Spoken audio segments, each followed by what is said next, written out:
सोचिए आप बाजार आटा खरीदने जाते हैं और पैकेट पर बड़े बड़े अक्षरों में लिखा होता है 100% आटा, 100% मध्य प्रदेश व्हीट और 0% मैदा।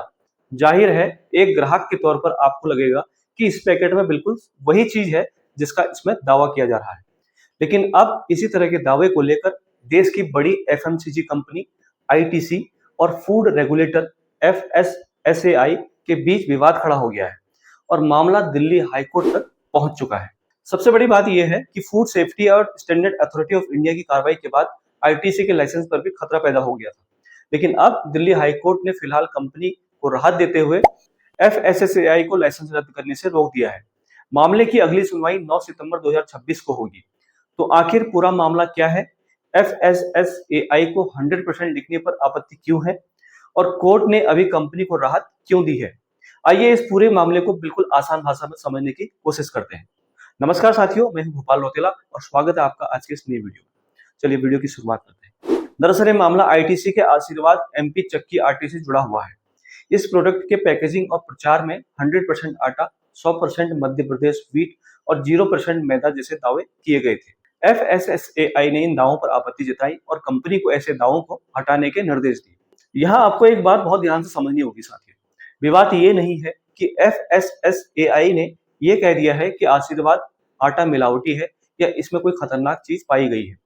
उपलब्ध रिपोर्टों के मुताबिक मुख्य विवाद लेबलिंग और प्रोडक्ट क्लेम को लेकर है, यानी पैकेट और विज्ञापन में 100% जैसे शब्दों का इस्तेमाल किस तरह किया जा सकता है।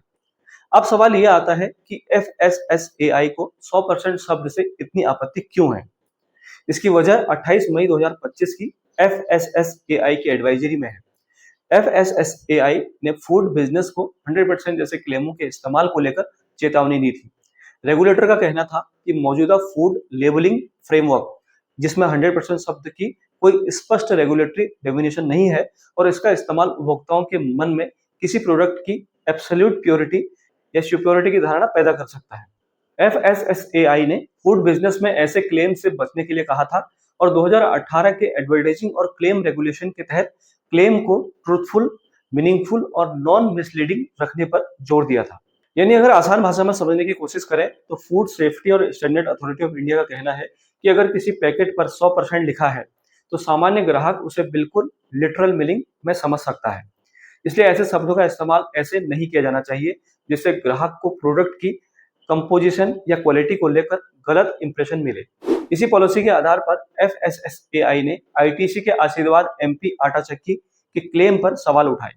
कंपनी को 100% आटा, 100% मध्य प्रदेश व्हीट और 0% मैदा जैसे क्लेम हटाने के निर्देश भी दिए। इसके बाद मामला और गंभीर तब हुआ जब आईटीसी ने एफएसएसएआई की एडवाइजरी और उसके बाद जारी नोटिस को दिल्ली हाईकोर्ट में चुनौती दी। कंपनी की तरफ से यह दलील दी गई कि मौजूदा रेगुलेशंस के तहत उसके प्रोडक्ट पर किए गए क्लेम की अनुमति है और एफएसएसएआई की एडवाइजरी के आधार पर इस तरह की कार्रवाई नहीं की जानी चाहिए। वहीं पर एफएसएसएआई की तरफ से अदालत में आईटीसी की याचिका की मेंटेलेबिलिटी यानी कि इस मामले को दिल्ली हाईकोर्ट में सुनने के अधिकार पर भी आपत्ति जताई। अब आते हैं सबसे इंपॉर्टेंट हिस्से पर कि दिल्ली हाईकोर्ट ने क्या फैसला दिया। 25 अगस्त 2026 को जस्टिस स्वर्णाकांत शर्मा की अदालत ने आईटीसी को फिलहाल इंटरिम प्रोटेक्शन दी है। अदालत ने कहा है कि अगली सुनवाई तक एफएसएसएआई आईटीसी के लाइसेंस को कैंसिल करने का फैसला नहीं लेगा। कोर्ट ने यह भी कहा है कि ज्यूरिडिक्शन से जुड़ा सवाल अभी तय होना बाकी है। मामले की अगली सुनवाई 9 सितंबर को रखी गई है। इसका मतलब बिल्कुल साफ है, आईटीसी का लाइसेंस अभी रद्द नहीं हुआ है। कोर्ट ने सिर्फ फिलहाल एफएसएसएआई को लाइसेंस कैंसिलेशन की कार्रवाई आगे बढ़ाने से उसको रोका गया है। ये कोई फाइनल जजमेंट नहीं है। आईटीसी के 100% आटे वाले क्लेम सही है या एफएसएसएआई की एडवाइजरी गलत है, इस विवाद पर आगे की सुनवाई अदालत में अपना रुख तय करेगी। तो कहीं आपको अगर यह हेडलाइन दिखाई दे कि 100% आटा लिखने पर आईटीसी का लाइसेंस रद्द हो गया है, तो ये पूरी तरह से सही तरीके से कही गई बात नहीं होगी। सही बात यह है कि एफएसएसएआई की कार्रवाई के चलते आईटीसी के लाइसेंस पर कैंसिलेशन का खतरा पैदा हुआ था, लेकिन दिल्ली हाईकोर्ट ने फिलहाल लाइसेंस कैंसिलेशन पर रोक लगा दी है। अब एक और सवाल ये कि क्या इसका मतलब ये है कि बाजार में बिकने वाला हर 100% आटा गलत या मिलावटी है? नहीं, ऐसा निष्कर्ष निकालना सही नहीं होगा। ये मामला खास तौर पर इस बात से जुड़ा है कि फूड प्रोडक्ट की पैकेजिंग और एडवर्टाइजिंग में 100% जैसे एब्सोल्यूट क्लेम का इस्तेमाल किस तरह से किया जाए और क्या ऐसे क्लेम मौजूदा रेगुलेशंस के अनुरूप हैं या नहीं। दरअसल फूड पैकेजिंग पर लिखी हर बात का मतलब समझना उपभोक्ता के लिए भी जरूरी है। सिर्फ सामने बड़े अक्षरों में लिखे 100% या प्योर जैसे शब्द देखकर प्रोडक्ट की पूरी क्वालिटी का फैसला नहीं करना चाहिए।